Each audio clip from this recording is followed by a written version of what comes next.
ये कहानी एक ऐसे लड़के की है जिसके पास खास किस्म की पावर्स थी। इसका नाम डोंगसू था। वो अपना ही गाना कंपोज किया हुआ जो उसने खुद बनाया था गुनगुनाता हुआ बस स्टेशन पर जा रहा था। तभी कुछ लोग आते हैं और उसको उठाकर ले जाते हैं। ये दरअसल लोगों को अगवा करके उनके जिस्म के हिस्सों को बेचा करते थे। वो डोंगसू को उठाकर एक डॉक्टर के पास ले आए थे, जहाँ पर वो डॉक्टर सर्जन उसके जिस्म के सभी हिस्सों को निकाल लेता है। डोंगसू तकरीबन मर चुका था, मगर हैरानी वाली बात ये थी फिर भी वो ये सब करता हुआ डॉक्टर को देख रहा था। डॉक्टर ने उसकी दोनों आंखें निकाल कर ट्रे में रख दी थी और खुद फोन पर बात करने चला जाता है। उधर ही हम देख पाते हैं डोंगसू के जिस्म से कुछ अजीब से टेंटिकल्स बाहर आते हैं और उसका सारा जिस्म ठीक होने लगता है। डॉक्टर उसे देखकर बहुत ज्यादा डर गया था, क्योंकि डोंगसू ने खुद ही अपनी आंख को उठाकर लगा लिया था। जैसे ही वो अपनी दूसरी आंख को वहाँ पर ढूंढता है, डॉक्टर वहाँ पर गुंडों को बुला लेता है, जिससे अब डोंगसू वहाँ से भाग गया था। फिर कुछ दिन बाद उसी शहर में एक हादसा होता है। एक बहुत ही खूबसूरत औरत की मूर्ति को किसी ने सड़क के बीचों बीच लाकर रख दिया था। सब लोग उसकी तरफ देख रहे थे क्योंकि वो बहुत ज्यादा खूबसूरत थी। जैसे ही सब उसकी तस्वीरें लेने लगते हैं तो उस मूर्ति से खून टपक रहा था। यहाँ पर पता चलता है कि वो कोई मूर्ति नहीं थी, बल्कि जीता जागता एक इंसान था जिसको मूर्ति बना दिया गया था। आहिस्ता आहिस्ता ये खबर हर जगह पर फैल जाती है। वहाँ पर पुलिस भी आ गई थी। इंस्पेक्टर बहुत देर तक उसकी इन्वेस्टिगेशन करवाते हैं, जिसमें उन्हें पता चलता है कि उसमें P और L नाम के दो सिंबल्स हैं। वहीं पर हम डोंगसू को देखते हैं, जिसने अब अपनी एक आंख पर पट्टी बांध ली थी और अपनी दुख भरी जिंदगी जी रहा था। एक रात बैठा हुआ जब वो अपने ही बनाए हुए गाने की प्रैक्टिस कर रहा था तो अचानक से उसकी आंख में दर्द होने लगा था। जो आंख उसकी गायब थी उसको अचानक से एस्ट्रोलॉजी नजर आती है, जिसमें वो बिल्कुल वही लफ्ज देखता है जो उस मूर्ति के जिस्म पर बना हुआ था। उसको और भी बहुत सारी चीजें नजर आती हैं, जिससे ये पता चलता है कि डोंगसू की आंख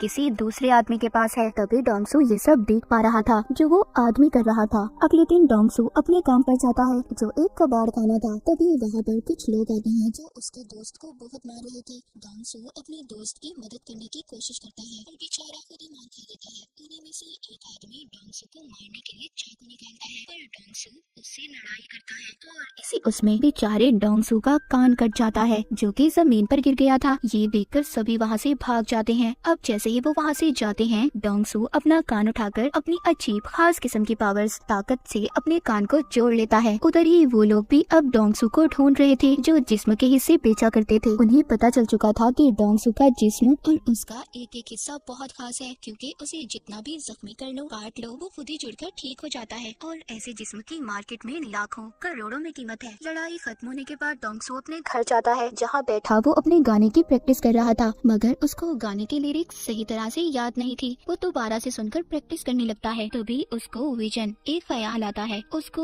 उसी आदमी का ख्याल आ रहा था जिसके पास डोंगसू की दूसरी आंख थी। वो भी बैठा उसी का गाना सुन रहा था। तभी डोंगसू की आंख में दर्द होने लगता है, जिसके बाद डोंगसू ये फैसला करता है कि वहीं पर दोबारा जाएगा जहाँ पर उसे ले जाया गया था और अपनी आंख को ढूंढ लेगा। मगर वो लोग उसको पहचान लेते हैं जो उसके पीछे पड़े थे। वो उसको पकड़ने की कोशिश करते हैं। वो उनसे बचकर भाग रहा था, पर तभी उधर ली नाम की लड़की आकर उसे बचा लेती है। ली कहती है, मैं जानती हूँ तुम डोंगसू ही हो ना। जिसके बाद वो उसकी टांग पर अपना चाकू निकालकर एक कट मारती है और वो देखते ही देखते खुद ही ठीक हो जाता है। डोंगसू ली से बचकर वहाँ से भाग जाता है।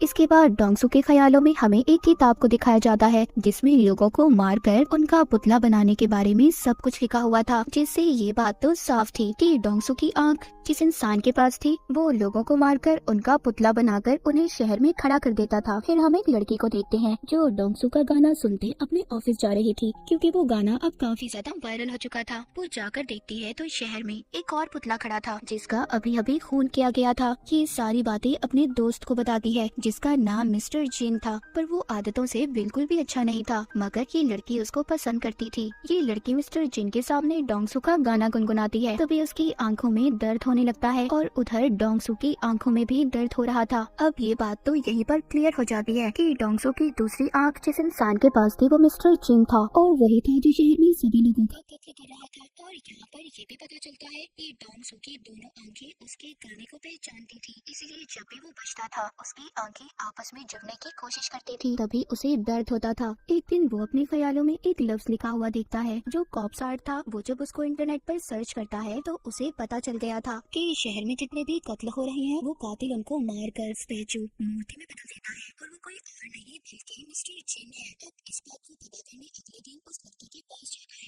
जिन की दोस्त थी कि उसको देखकर पहचान लेता है क्योंकि इस लड़की को इसने अपने ख्याल में देखा था। कि उसे पूछता है कि कल तुम किस आदमी के साथ थी, वो कौन था। वो लड़की इसको कुछ भी नहीं बताती और डर कर चली जाती है। उसे ऐसा लग रहा था कि ये उसको छेड़ रहा है। अब डोंगसू किसी बात के बारे में भी नहीं जानता था। उसको तो ये भी नहीं पता था कि कातिल दिखता कैसा है। डोंगसू अब एक एस्ट्रोलॉजर के पास जाता है और उसको उन सिंबल्स जो उसने देखे थे और उन तारीखों के बारे में बताता है जब खून हुए थे। एस्ट्रोलॉजर उसको बताती है कि सब आपस में जुड़ी हुई चीजें हैं, इन सब को मिलाकर कल की तारीख भी मिलती जुलती है। मतलब डोंगसू ये बात तो समझ गया था कि कल भी खून होने वाला है, पर कब कहा ये बात वो नहीं जानता था। उधर ही वो लड़की जो मिस्टर जिन को पसंद करती थी, उसकी दोस्त भी थी, वो उसके घर जाकर यहाँ वहाँ घूमने लगती है, जिससे उसे वो किताब मिल जाती है जिसमें मरे हुए लोगों को पुतला कैसे बनाना है सब लिखा था। उसको भी ये बात पता चल चुकी थी कि जितने भी कत्ल हुए हैं उन सब के पीछे मिस्टर जिन का हाथ है। अगले ही दिन दोबारा से शहर में पुतला खड़ा था। जब सब उसको देखने जाते हैं, उधर वो लोग भी थे जो डोंगसू के पीछे पड़े हुए थे। वो उसको देख लेते हैं और पकड़ने की कोशिश करते हैं, उसको मारने वाले थे। तभी उधर लिया जाती है जिसने एक बार फिर से डोंगसू को बचा लिया था। वो डोंगसू को बताती है कि मैं एक नॉवेलिस्ट हूँ जो कि कनेक्ट नाम के नॉवल को लिख रही हूँ, जिसमें सुपर ह्यूमंस ताकतवर लोगों के बारे में बताया जाता है कि कैसे उनके जिस्म के हिस्से अलग करके भी वो आपस में जुड़ जाते हैं। अब खैर ली ने डोंगसू की जान बचाई थी। वो उसको थैंक्स बोलता है, उसका नंबर लेता है, जिसके बाद डोंगसू वहाँ से चला गया था। दूसरी तरफ हम मिस्टर जिन की दोस्त को देखते हैं जो काफी परेशान थी क्योंकि उसको मिस्टर जिन की सच्चाई के बारे में पता चल चुका था और उसको अपने साथ छत पर ले जाता है। मिस्टर जिन की दोस्त कहती है मैं सब जानती हूँ, तुमने किस किस को मारा है और उन सभी पुतलों के बारे में भी। जब ये बातें वो बता रही थी तभी वो आदमी आकर चुपचाप इनकी बातें सुन लेता है जिसको पहले ये सब बता रही थी। उसका फोन बच जाता है जिससे मिस्टर जिन उसको देख लेता है, उसको पकड़कर बहुत ही बेरहमी से मारता है और फिर उसे नीचे गिरा देता है। मिस्टर जिन की दोस्त भी ये सब देखकर बेहोश हो गई थी।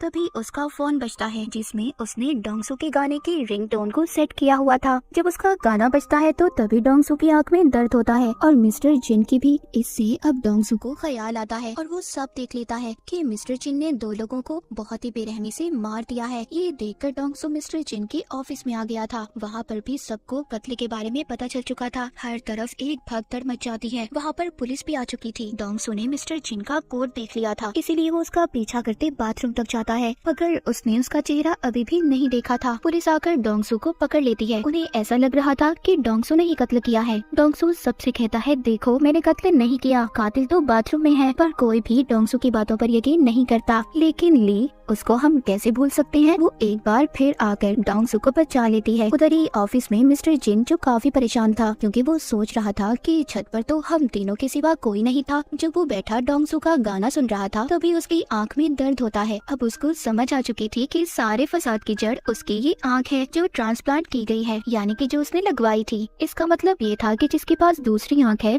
वो सब देख सकता है जो मिस्टर जिन कर रहा था। एक दिन डोंगसू ली को अपने घर लेकर जाता है और उसे सब कुछ बताता है। वो शुरू अपने बचपन से करता है कि कैसे वो एक दफा पेड़ से गिर गया था, उसकी टांग टूट गई थी मगर वो खुद ब खुद ठीक हो गई, जिस वजह से मेरे सभी दोस्त मुझे मॉन्स्टर बुलाने लगे और मेरे घर वालों ने भी मेरा साथ छोड़ दिया। उस रात के बारे में भी बताता है जब इसको अगवा करके कुछ लोग ले गए थे और उन्होंने उसकी आंख को निकाल लिया जो मिस्टर जिन के पास है और वही है जो शहर में सबको मार रहा है। बस मैं उसको पकड़वाना चाहता हूँ पर मैं उसके बारे में कुछ भी नहीं जानता। ली सब बातें सुनकर हैरान हो गई थी। वो कहती है तुम परेशान मत हो, मैं तुम्हारा साथ दूंगी और उसको एक चश्मा भी लगाती है। कहती है इससे तुम्हारा कोई मजाक नहीं बनाएगा और ना ही लोग तुम्हें पहचान पाएंगे। जब वो मार्केट में कुछ लेने जाते हैं तो उधर डोंगसू के पोस्टर लगे हुए थे। पुलिस उसको ढूंढ रही थी लेकिन अचानक से उसकी आंख में दर्द होने लगता है। वो देखता है कि मिस्टर जिन उसकी तस्वीर बनाकर उसे कह रहा था कि मेरे मामले से दूर रहो नहीं तो बेमौत मारे जाओगे, क्योंकि वो जान चुका था कि जिस आदमी की आंख उसे लगाई गई है वो कोई और नहीं बल्कि डोंगसू है और उसे साथ ही होने वाले अगले कत्ल के बारे में भी पता चल जाता है। रात को जब डोंगसू मिस्टर जिन को ढूंढने निकलता है तो उसको एक आदमी मिलता है जो उसका गाना गा रहा था। ये सुनकर उसकी आंख में दर्द होने लगता है। अगले ही पल उसको मिस्टर जिन नजर आता है। जैसे ही ये उसको पकड़ने के लिए उसका पीछा करता है वहाँ पर पुलिस आ चुकी थी जो डोंगसू को पकड़ लेती है। अब डोंगसू बेचारा बहुत ही बुरी तरह फंस चुका था। अब ना तो वो बता सकता था कि उसको ख्याल आते हैं और सारे कत्ल के पीछे मिस्टर जिन का हाथ है। उसको जेल में बहुत मारा मारा जाता है। डोंगसू कहता है मैं खूनी नहीं हूँ,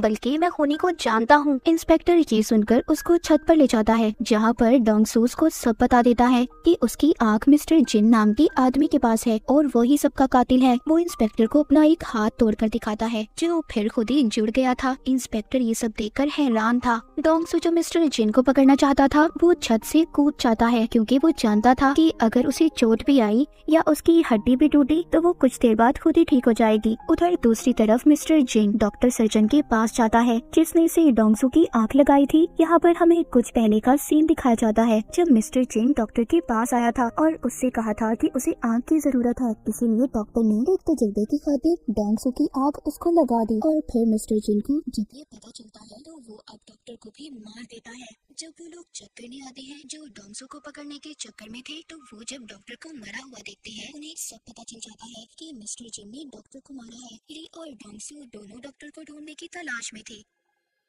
ली एक आदमी को देखती है जो उन्हीं लोगों ने डोंगसू के पीछे लगाया था, जो जिस्म के हिस्से बेचा करते थे। ली उसको पकड़ लेती है और उसे मार देती है। उधर दूसरी तरफ डोंगसू बहुत खुश था, क्योंकि उसका बनाया हुआ गाना उसका फेवरेट सिंगर लॉन्च करने वाला था। तभी मिस्टर जिन अपने फोन पर नंबर डायल करता है। डोंगसू भी उसे देख पा रहा था। यहाँ पर पहली बार दोनों की बात होती है। डोंगसू से पूछता है कि तुम लोगों को क्यों मार रहे हो। वो उसको बताता है कि मुझे कैंसर है और अगर इस बीमारी की वजह से मैं जिंदा नहीं रह सकता तो कोई भी इंसान जिंदा नहीं रहेगा, और तुम आगे आगे देखो मैं लोगों को कैसे मौत देता हूँ। वहीं पर अब ली के मारे हुए आदमी की लाश भी पुलिस को मिल गई थी, और साथ ही साथ मिस्टर जिन के खिलाफ सबूत भी। जब ली डोंगसू से मिलती है तो वो अपनी गर्दन पर थप्पड़ मारती है, जो देखते ही देखते खुद ही ठीक हो गया था। यानी कि इसका मतलब ये था कि ली भी कनेक्ट थे। वो कहती है शायद हम जैसे और भी लोग होंगे। दूसरी तरफ मिस्टर जिन डोंगसू जैसा बनकर उसी सिंगर के पास चला जाता है जिसने डोंगसू को बुलाया था। उस सिंगर को वो मार कर अगवा कर लेता है और साथ ही डोंगसू को धमकी देता है कि अगर रात तक वो उसके पास नहीं आया तो वो सिंगर को मार देगा। पर वो लोग डोंगसू को पकड़ लेते हैं, जो उसके पीछे पड़े थे, जो ऑर्गन्स यानी कि जिस्म के हिस्सों को बेचा करते थे। ली उसे कहती है तुम जाओ, इन्हें मैं संभाल लूंगी। ली उन गुंडों का मुकाबला करती है, पर जब एक आदमी उसके चेहरे पर कट मारता है जो खुद ही ठीक होने लगता है। ये देखकर वो लोग बहुत खुश हो गए थे कि पहले तो सिर्फ वो डोंगसू ही था, पर अब ये लड़के भी, जिन्हें बेचकर ये बहुत सारे पैसे कमा सकते थे। लेकिन देखते ही देखते ली उन पर भारी पड़ रही थी और वहाँ से भाग जाती है। उधर पुलिस को भी मिस्टर जिन के खिलाफ सारे सबूत मिल चुके थे। उनको पता चल चुका था कि मिस्टर जिन डोंगसू बनकर घूम रहा है। डोंगसू भी उस जगह पर पहुंच गया था जहां पर मिस्टर जिन ने उसे बुलाया था। वो ये बात भी जानता था कि मिस्टर जिन को लड़ना नहीं आता, वो तो सिर्फ लोगों के डर का फायदा उठाकर उन्हें मारता है। तभी मिस्टर जिन आकर उधर गैस छोड़ देता है, जिससे डोंगसू बेहोश हो गया था। वो उसको उठाकर अपने साथ ले जाता है। उधर ली भी एक मॉन्स्टर के पास गई थी और उसे कहती है कि तुम्हारे जागने का वक्त आ चुका है, जो कि डोंगसू और ली की तरह ही था। ये उसको अपने साथ ले जाती है। यहाँ मिस्टर जिन डोंगसू को उस जगह पर ले आया था जहाँ पर उसने सिंगर को रखा हुआ था, और डॉक्टर की बॉडी भी टंगी हुई थी जिसको उसने मार दिया था और बहुत जल्दी पुतला बनाने वाला था। सिंगर की ऐसी हालत देखकर डोंगसू उससे माफी मांगता है। मिस्टर जिन कहता है मुझे कैंसर है, मैं मरने वाला हूँ, इसीलिए मैं डोंगसू की बॉडी का इस्तेमाल करूंगा और अपना दिमाग इसके दिमाग के बदले लगाऊंगा, जहाँ पर जिस्म तो डोंगसू का होगा पर दिमाग मेरा। वो डोंगसू की उंगली काट कर भी सिंगर को दिखाता है। अभी इन दोनों को फ्रीजर में बंद कर देता है, जिस वजह से सिंगर तो मर गया था। इस बात पर डोंगसू को बहुत गुस्सा आता है। वो अब आजाद हो चुका था और बाहर आकर मिस्टर जिन को बहुत मारता है। उधर ही ली भी उस मॉन्स्टर को लेकर आ गई थी। मिस्टर जिन जब उस पर हमला करता है, उसे भी पता चल चुका था कि ली भी कनेक्ट है। तभी उधर डोंगसू आकर मिस्टर जिन को बहुत मारता है। यहाँ पर मिस्टर जिन डोंगसू पर लगातार गोलियां चला रहा था, पर वो तो ठीक होता जा रहा था। डोंगसू ने मिस्टर जिन से अपनी आँख को भी छीन लिया था और उसे मारने वाला था। तभी उधर पुलिस इंस्पेक्टर आ जाते हैं, जो डोंगसू को मारने से मना करते हैं। इंस्पेक्टर उससे वादा करते हैं कि मैं तुम्हारा सारा रिकॉर्ड मिटा दूंगा, अपनी जिंदगी की नई शुरुआत करनी चाहिए। अब ली और डोंगसू को ये लग रहा था कि सब कुछ ठीक हो गया है, वो जाने वाले थे। तभी ये देखते हैं वहाँ पर बहुत सारे मिलिट्री के हेलीकॉप्टर आ जाते हैं। अब उन्हें भी कनेक्ट के बारे में पता चल चुका था, जहाँ पर वो इन दोनों को पकड़ लेते हैं। अब आगे की कहानी क्या होगी, मिलिट्री वाले इनके साथ क्या करेंगे, ये तो हमें सीजन 2 में ही पता चलेगा। तो सीजन 1 की कहानी यहीं पर खत्म हो जाती है।